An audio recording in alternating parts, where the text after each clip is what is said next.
अस्सलाम वालेकुम नाजरीन, आप देख रहे हैं ग्रो पाकिस्तान और आपका मेंटोर सलीन अल्ताफ़ आपकी खिदमत में हाजिर है। तो नाजरीन, लेक्चर नंबर 6 में हमने आपको सिखाया था कि हम किसी भी लेयर पे रहते हुए उसके ऊपर टेक्स्ट लेयर कैसे क्रिएट कर सकते हैं। उसमें हमने आपको उसका जो कलर है, उसका स्ट्रोक, उसका शेडो, ये सारी चीज़ें बताई थी। अब ये तो हमने जो आपको चीज़ बताई थी वो जो सीसी वर्जन है उसमें हमारे पास वो टूल बार के अंदर टेक्स्ट आ रहा होता है, एंड जो सीसी से पुराने वर्जन है CS6 की बात करूं उसमें हमारे पास वो टूल बार नहीं शो हो रहा होता। देन हम उन वर्जन्स के लिए हम किस तरीके से हम टेक्स्ट बनाते हैं वो हम आपको सिखाएंगे। उसको कहा जाता है लेजेसी टाइटल। वो लेजेसी टाइटल आप CS6 में भी यूज़ कर सकते हैं, एंड उसके बाद के जो वर्जन हैं, जो CC वर्जन आए हैं, उनमें भी आप यूज़ कर सकते हैं। तो ये सारी चीज़ें हम आपको आज के लेक्चर नंबर 7 में समझाने वाले हैं। एंड अगर आपने हमारे प्रीवियस लेक्चर्स नहीं देखे तो ऊपर आई बटन में भी आपको लिंक शो होगा, आप उधर भी क्लिक करके हमारी वीडियोस देख सकते हैं, एंड डिस्क्रिप्शन में भी आपको लिंक प्रोवाइड कर दिया जाएगा, आप वहाँ से भी हमारी वीडियो देख सकते हैं। तो चलते हैं अपने लैपटॉप की स्क्रीन की तरफ। ग्रो पाकिस्तान की वीडियोस देखने के लिए हमारे चैनल को सब्सक्राइब करें और बेल के आइकन पर क्लिक करें ताकि आप हमारी आने वाली तमाम वीडियो से बाखबर रह सकें।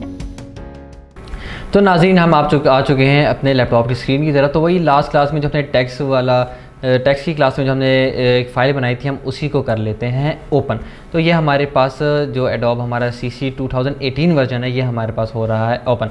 तो जैसे हमने आपको इंट्रोडक्शन में भी बता दिया कि जो हमारे पास टूल बार में जो टेक्स्ट का टूल आ रहा है, ये हमारे पास न्यू वर्जन जो CC वर्जन है उनमें हमारे पास शो होते हैं। जो उससे पुराने CS6 के वर्जन है उसमें हमारे पास ये चीज़ नहीं शो होती। तो ये चीज़ हम कहाँ से इसको अडॉप्ट करेंगे? सबसे पहले मैं इस टेक्स्ट लेयर को कर लेता हूँ डिलीट, जो मैंने लास्ट क्लास में क्रिएट की थी। उसका हमारे पास आएगा। अच्छा, उसके अलावा हम अगर CS6 वर्जन में आप लेजेसी टाइटल क्रिएट करना चाहते हैं तो यहाँ से आप जिधर से हम नेक्स्ट सीक्वेंस क्रिएट करते हैं यहाँ से क्लिक करेंगे तो यहाँ पर आपको लेजेसी टाइटल का ऑप्शन शो हो रहा होगा। लेकिन CC वर्जन में उन्होंने ये चीज़ इस जगह पे नहीं डाली। तो CC वर्जन में रहते हुए आप लेजेसी टाइटल किस तरीके से यूज़ कर सकते हैं, उसके लिए आपको सिंपली जाना है फाइल्स में न्यू के बाद आपको नीचे की तरफ इधर एक ये लेजेसी टाइटल का आइकन शो होगा। जैसे ही आप इस पर क्लिक करेंगे तो ये आपकी जो सीक्वेंस है उसके अकॉर्डिंगली आपको एक डायलॉग बॉक्स दे देगा, एंड सारी जितनी भी आपकी सीक्वेंस के अकॉर्डिंग उसके FPS हैं वो सारी चीज़ें आपको दे देगा। देन आपने सिंपली इसको कर लेना है। इधर आप उसको नेम दे देंगे। फॉर एग्जांपल मैं इसका नेम दे देता हूँ सैम्पल टेक्स्ट। इसको हम कर लेते हैं ओके। अब हमारे पास एक और डायलॉग्स बॉक्स ओपन हो गया है। इस क्लास में हम लेजेसी टाइटल के हवाले से जितनी भी चीज़ें इस डायलॉग बॉक्स के अंदर है वो सारी चीज़ें हम कवर करेंगे। तो सबसे पहले ये तो हमारे पास सिलेक्शन टूल है। इसका तो आपको पता है कि हम किसी भी लेयर को पकड़ के इसको मूवमेंट वगैरह दे सकते हैं। उसके बाद ये चीज़ हमारे पास आ जाती है टेक्स्ट टूल। हम इधर क्लिक करके कोई भी टेक्स्ट लिख लेते हैं। फॉर एग्जाम्पल हम लिख लेते हैं सैम्पल टेक्स्ट, ये हमने लिख ली। अब इसी तरह हम मूव टूल को लेके हम इसको किसी भी जगह पे हम इसको मूव कर सकते हैं, एंड यहाँ से हम इसको ड्रैग करके हम इसको स्केल कर सकते हैं। लेकिन एक बात याद रहे कि अगर आप शिफ्ट प्रेस करेंगे तो ये हमारे पास एक कांस्टेंट प्रोपोर्शन जो है, एक कांस्टेंट रेशियो के अंदर ये हमारे पास स्केल अप होगा एंड स्केल डाउन भी होगा। लेकिन जैसे ही आप शिफ्ट रिलीज़ करेंगे तो हमारे पास ये जो इसकी जो रेशियो है वो ख़राब हो जाएगी। तो यही प्रेफर किया जाता है आप इसको शिफ्ट प्रेस करके रखें एंड देन आप इसको स्केल करें। तो हम इसको अब ले आते हैं सेंटर में। सेंटर में किस तरीके से आते हैं? एक तो आप मैनुअली भी ला सकते हैं कि आप अगर गौर से स्क्रीन के ऊपर देखें तो इस जगह पे आपको ये लाइन शो हो रही होगी। हमारे जो स्क्रीन की जो हमारे पास टाइमलाइन की विंडो है वो उसकी बिल्कुल सेंटर है, एंड हम इस टेक्स्ट को ला के इसका जो सेंटर बॉक्स है ये इसके साथ अलाइन कर सकते हैं। देन हमारे पास ये चीज़ आ गई है कि ये टेक्स्ट हमारे पास है, ये बिल्कुल सेंटर में आ चुका है। एंड दूसरी तरीके से आप इस तरीके से भी कर सकते हैं। फॉर एग्जांपल टेक्स्ट हमारा किसी भी साइड पे पड़ा हुआ है, इस जगह पे आपको ये दो बॉक्सेस शो हो रहे होंगे। आप इस पे क्लिक करके अब इसको सेंटर अलाइन वर्टिकली एंड इसको सेंटर अलाइन हॉरिजॉन्टली आप कर सकते हैं। तो ये तो दो तरीके थे हमारे पास टेक्स्ट को अलाइन करने के।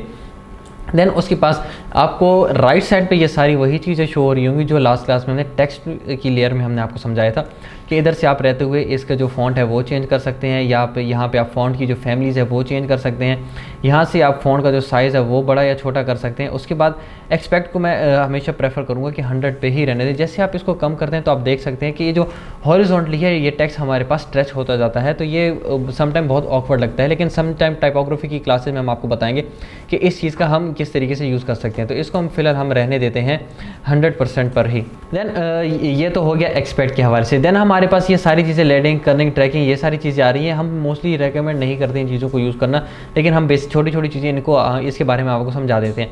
तो हम देते हैं कर्निंग के बारे में। कर्निंग को जैसे हम इंक्रीज़ करते हैं तो इसका जो टेक्स्ट के दरमियान में स्पेस है, आप गौर से देखें, जैसे ही मैं इसको डिक्रीज़ करता हूँ, इसको 0 पे लेके जाता हूँ, ये अपने नॉर्मल टेक्स्ट में चला गया, लेकिन जैसे ही मैं इसको इंक्रीज़ करता हूँ तो इसके जो टेक्स्ट के दरमियान में डिस्टेंस है वो कम होता जाता है। तो इसकी यही हम प्रेफर करते हैं, इसको आप 0 पे रखें। उसके बाद अगर ट्रैकिंग की बात की जाए, ट्रैकिंग को हम अगर इंक्रीज़ करते हैं तो इसका भी वही मकसद है कि हमारे पास ओवरऑल जो टेक्स्ट है उसको जो हॉरिजॉन्टली है वो स्ट्रेच करके दे रहा है। हम कंट्रोल Z कर लेते हैं एंड देन उसके बाद हम जो चीज़ कर लेते हैं बेस लाइन शिफ्ट। अब बेस लाइन शिफ्ट को जैसे ही आप करते हैं तो हमारा टेक्स्ट क्या आप देखिए कि थोड़ा सा ऊपर जा रहा है। बेस लाइन क्या चीज़ है?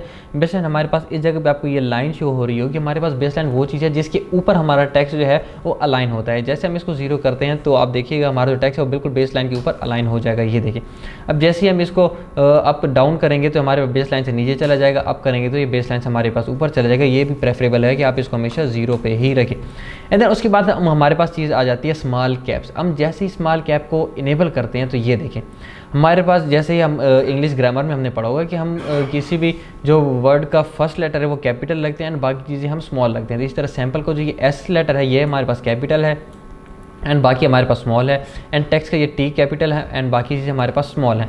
अब जैसे ही हम इसको स्मॉल कैप्स को इनेबल करते हैं तो ये देखिए हमारे पास जो स्मॉल लेटर्स है वो हमारे पास कैपिटल फॉर्मेट में आ जाते हैं, लेकिन वो हमारे पास साइज़ में हमेशा जो है वो मेन जो हमारे फर्स्ट लेटर था उससे हमारे पास छोटे ही रहते हैं। जैसे हम इसको फॉर एग्जांपल 30 पे ले जाएंगे तो ये देखेंगे हमारे पास जो मेन टेक्स्ट की जो लेयर थी, ये देखें हमारे पास जो फर्स्ट लेटर था वो अभी तक कैपिटल है, लेकिन बाकी जितने भी हमारे पास अल्फ़ाबेट्स हैं वो आ तो कैपिटल में गए, लेकिन उनकी जो स्केलिंग है हमारे पास वो हमारे पास छोटी है। तो ये तो सारी चीज़ें आगे हमारे पास इस लेयर के हवाले से। उसके बाद वही चीज़ हमारे पास आ जाती है यहाँ से फिल वगैरह, किसी भी आप ये जो टेक्स्ट है इसका कलर वगैरह कैसे चेंज कर सकते हैं। फॉर एग्जाम्पल मैं इसको कर देता हूँ रेड, तो ये देख हमारे पास ये जो कलर है ये रेड में आ गया है। इसको मैं हमेशा सेंटर अलाइन ही रखता हूँ। उसके बाद हमारे पास आ जाती है इसकी ओपेसिटी, हम इसको कितना डिस्प्ले पे रखना चाहते हैं, 100%, 50%, तो ये आप पे ही डिपेंड करता है। उसके बाद सॉलिड के बाद एक और चीज़ आ जाती है, इसमें ग्रेडियंट आ जाता है। फॉर एग्जाम्पल मैं लीनियर ग्रेडियंट इसको देता हूँ तो हमारे पास 2 कलर्स आ जाते हैं कि आप एक टेक्स्ट के अंदर 2 कलर्स कैसे ऐड कर सकते हैं। तो जैसे ही मैं इस पर क्लिक करके इस जगह पे क्लिक करके इधर से मैं कोई कलर सेलेक्ट कर लेता हूँ। फॉर एग्जाम्पल मैं कर लेता हूँ ग्रीन कलर, तो आप देखेंगे हमारे पास जो लीनियर हमारे पास ग्रेडियंट है उसमें ऊपर से ग्रीन आ रहा है, देन हमारे पास ये रेड आ रहा है। हम इधर से भी इसको क्लिक करके इधर से इसका कलर हम चेंज करके कर देते हैं ब्लैक। ये हमारे पास इस तरीके से ग्रेडियंट बन गया है। उसके बाद ग्रेडियंट का आप कलर यहाँ से एंगल भी चेंज कर सकते हैं कि आपको वर्टिकल चाहिए, हॉरिजॉन्टल चाहिए, किस तरीके से आप सारी चीज़ें इस जगह पे आप देख सकते हैं। तो नेक्स्ट चीज़ हमारे पास आ जाती है वो है रेडियल ग्रेडियंट। जैसे ही रेडियल ग्रेडियंट पे क्लिक करते हैं तो इसका मकसद यह है, जिस तरह लीनियर में हमने आपको बताया था एक स्ट्रेट लाइन में हमारे पास ग्रेडियंट आता है, इस तरह जो हमारे पास रेडियल है वो सर्कुलर ग्रेडियंट हमारे पास होगा। जैसे ही हम इसकी रिपीटेशन को ऑन करते हैं तो ये देखिए हमारे पास जो ग्रेडियंट है वो सर्कुलर फॉर्म में आ रहा है। हम इसको कंट्रोल Z कर लेते हैं, तो इसको हम फिलहाल रहने देते हैं सॉलिड पर ही, एंड सॉलिड पर हम इसको रख लेते हैं रेड कलर। ठीक है, नेक्स्ट चीज़ हमारे पास आ रही है शीन। शीन हमारे पास दरअसल होती है एक किस्म की शाइन। अब जैसे हम शीन पे आए हैं तो इसको आप मजीद ऐसे सेटिंग्स ऑन करके देख सकते हैं। इसका जब हम ओपेसिटी को कम करते हैं तो सेंटर में ये लाइन हमारे पास एक शाइन टाइप की आ रही है, ये हम इसको यहाँ से उसकी ओपेसिटी कम या तेज़ कर सकते हैं। उसके बाद इसको हम साइज़ भी इसको बढ़ा सकते हैं कि इसको हमें शाइन ज़्यादा दिखाना है, थोड़ा दिखाना है। उसके बाद इसका एंगल वगैरह भी हम कर्व वगैरह कर सकते हैं कि हमने लीनियर दिखाना है, रेडियल दिखाना है। उसके बाद हम इस शीन का कलर वगैरह भी यहाँ से हम चेंज कर सकते हैं कि हमारे पास अभी वाइट कलर का शीन आ रहा है, हम इसको थोड़ा सा ग्रेश लुक देना चाहते हैं, ये चीज़ हमारे पास इस तरीके से आ जाएगी। हम इसको भी कर लेते हैं क्लोज। उसके बाद हमारे पास आ जाता है टेक्सचर। टेक्सचर हम मोस्टली रेकमेंड नहीं करते क्योंकि ये देखिए जैसे हम टेक्सचर पे क्लिक करते हैं तो हमारे पास ये हमें एक प्रोफाइल एक ब्राउज़र ओपन करके दे देते हैं। हम कोई भी पिक्चर सेलेक्ट करते हैं वो पिक्चर हमारे पास उस टेक्स्ट के अंदर वो चीज़ आ जाती है। तो ये तो हमारे पास आ गया टेक्सचर। एंड देन उसके बाद हम ये नीचे की तरफ अगर आ जाए, ये भी वही चीज़ है जो हमने लास्ट क्लास में टेक्स्ट लेयर में आपको बताई थी।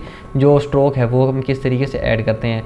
हम फॉर एग्जाम्पल इस 2 स्ट्रोक्स में हमारे पास 2 चीज़ें आ रही हैं, आउटर स्ट्रोक ये आउटर स्ट्रोक जैसे ही हम ऐड करते हैं तो ये देखिए हमारे पास टेक्स्ट की बाउंड्री आउटसाइड में हमारे पास एक जो आउटलाइन है वो आ गई है। एंड इसी तरह हम ये सारी चीज़ें वही है, इधर से हम इसका कलर वगैरह भी चेंज कर सकते हैं, हम इसकी ओपेसिटी एंड इसके जो हमारे पास बाउंड्री स्ट्रोक है उसमें मशीन एंड टेक्सचर वगैरह ऐड कर सकते हैं।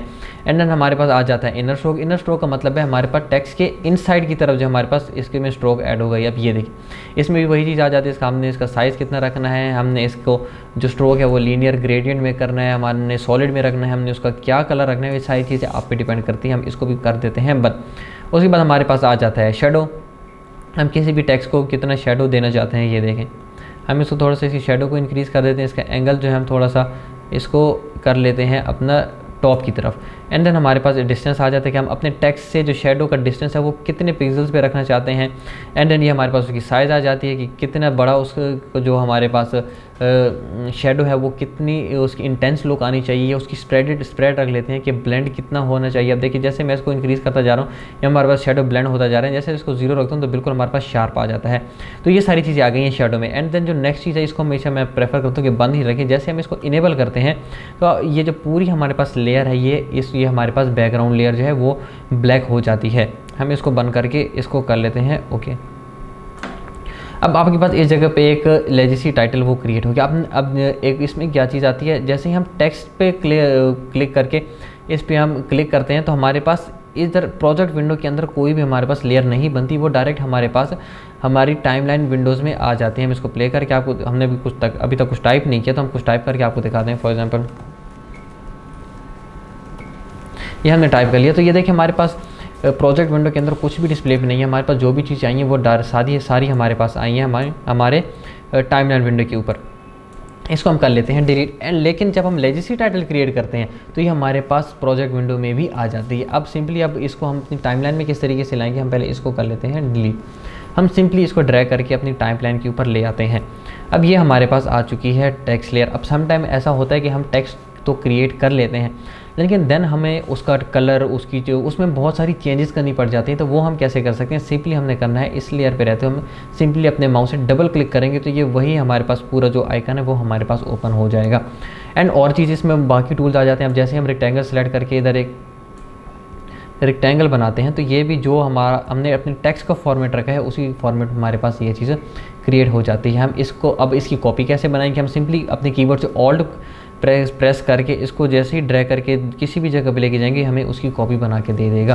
तो ये तो आ गया हम किस तरीके से ये शेप्स वगैरह बना सकते हैं। तो ये सारी चीज़ें आ गई हैं। वो हम इसको कर लेते हैं Ctrl+Z एंड हम इससे सैम्पल लेयर को भी कर लेते हैं डिलीट। इधर से भी हम इसको कर लेते हैं डिलीट। अब हम एक न्यू क्रिएट करते हैं लेजेसी टाइटल सेम फ्रेम पे ही रहते हुए। एंड ये चीज़ हमारे पास आ रही है टेक्स्ट ऑन पाथ। अब ये क्या चीज़ है, अब जैसे ही हम इस पर क्लिक करेंगे तो ये हमारे पास पेन टूल ओपन हो जाता है। पेन टूल से हम कोई भी इस तरीके से एक पाथ क्रिएट कर सकते हैं। फॉर एग्जांपल मैं इस तरह की एक कर्व पाथ क्रिएट कर देता हूँ कि हमारा जो टेक्स्ट है वो इस पाथ के ऊपर आ जाए। अब सिंपली आपने क्या करना है, आपने ये पाथ क्रिएट करके कुछ भी नहीं करना, सिंपली आपने टेक्स्ट जो है वो आपने लिख देना है। सैम्पल टेक्स्ट मैंने फॉर एग्जांपल लिख दिया। इसको Ctrl+A करके मैं इस जगह से जो है इसका फ़ॉन्ट साइज़ मैं इंक्रीज़ कर देता हूँ। इसका फ़ॉन्ट साइज़ मैंने इंक्रीज़ कर दिया एंड साथ साथ मैं इसका जो कलर है वो रख देता हूँ डार्क ग्रीन। ये देखिए हमारे पास, अब मैं इधर जाऊँ तो ये आपको दिखा सकते हैं कि हमने जो पाथ क्रिएट किया था हमारे पास जो टेक्स्ट है वो उसी पाथ के ऊपर आ रहा है। मैं इसको चाहे इसकी जो पोजीशनिंग है वो फ़ॉन्ट इसका जितना बड़ा करूँ या छोटा करूँ वो उसी हमारे पास पाथ था उसी पाथ के ऊपर ये जो है हमारे पास स्केल हो रहा है। एंड इसी तरह मुख्तलिफ पाथ्स अपने कस्टम पाथ वगैरह इधर से ऐसे ऐसे ऐसे ऐसे क्रिएट करके हम इसके ऊपर कुछ भी लिख सकते हैं। तो हमारी जितनी भी चीज़ें हैं वो इसी के ऊपर हमारे पास आती हैं। तो एंड बाकी मुझे तो नहीं लगता कि इसमें और कुछ रह गया है। तो नाजरीन ये तो ओवरऑल क्लास थी हमारी लेजेसी टाइटल के हवाले से कि कैसे जो CS6 में हमारे पास लेजेसी टाइटल आता था उसको हम CC वर्जन में किस तरीके से हम उसको एडिट कर सकते हैं। तो उम्मीद है आपको आज की ये क्लास पसंद आई होगी। अगर आपको कुछ भी समझ आई इस क्लास में तो हमारे चैनल को ज़रूर सब्सक्राइब करें। इंशाल्लाह मुलाकात होती है आपसे अगली वीडियो में, तब तक के लिए इजाज़त दीजिए। अल्लाह हाफिज़।